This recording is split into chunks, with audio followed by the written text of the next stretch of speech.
That's But in true. the Philippines, some might say that pageantry is the pastime. That's true. You know what? In the Philippines, we have pageants all over the places.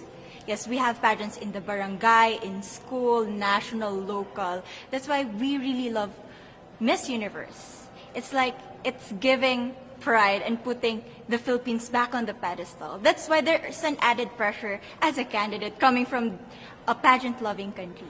But it's a good pressure. I always look up to our former Miss Universe Philippines. They really did well in the competition. And now this is my time to show who I am, to offer what Rabiya can show to the rest of the universe. So I'm very happy, and at the same time, I'm excited to make all my kababayans proud, and hopefully I do. Why do you think it is that the Philippines love pageants? They have appreciation for beauty.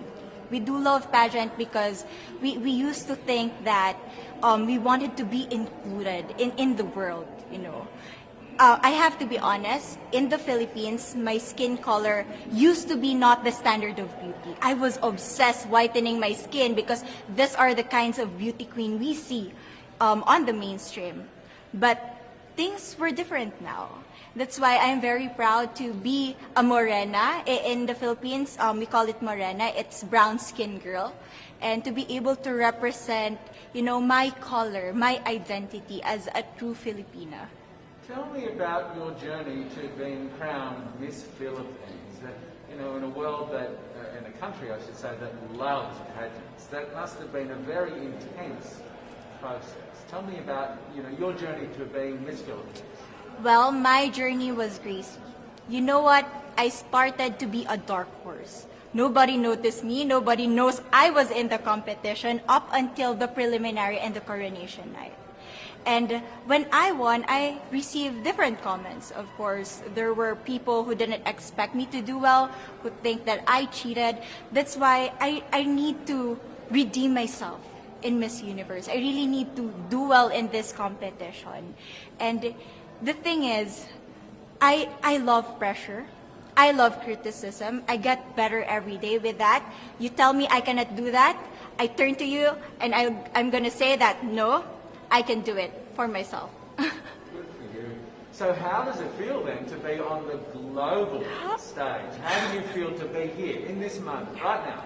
It's crazy, but I'm overwhelmed with the support, not just from the Filipino community, but also from Thailand, Latin countries who do appreciate me as a candidate, as a person. It motivates me that I am beautiful. I can offer so much in this world. And when somebody believes in you, it gives you that extra energy to really do well and perform well.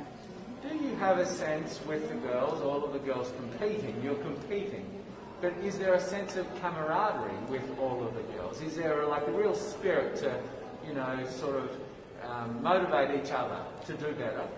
You know what? I have a different idea about Miss Universe. I thought it's going to be very competitive, in a healthy way, well, of course. But now I can see every girl helping each other, from fixing those hairs, from trying to zip up those outfits. It speaks of the closeness and the kind of camaraderie that we want to have.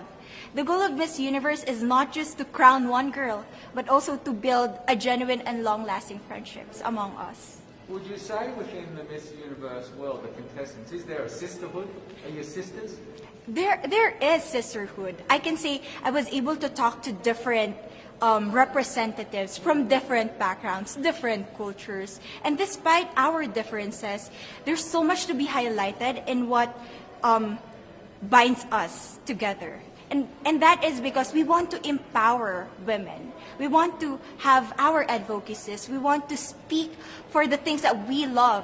And that's a celebration of women and the beauty that we have.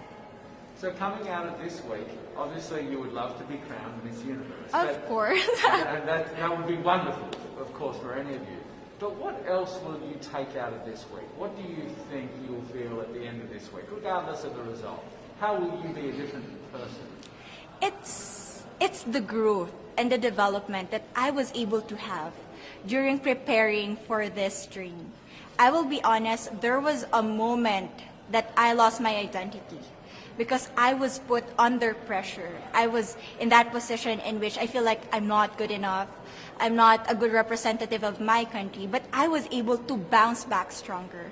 And if I was able to do that for Miss Universe, I will be able to do that in life. That is my greatest takeaway from Miss Universe. Okay, so the Philippines have a huge amount of fans. Yes. I want you to give us a little bit of a message to the fans here and at home. But send a message. What would you say to all the fans in the Philippines? To all my fans from the Philippines and from all over the world, maraming salamat po. Thank you so much for loving me and for believing in me. It means a lot to somebody who is so naive in this industry, who has no idea how to become a beauty queen on the first day of my journey. But because of your love and support, I was able to be the woman that I am today. And regardless of the result, I may or I may not win the crown, but one thing is for sure, I'm gonna make you all proud.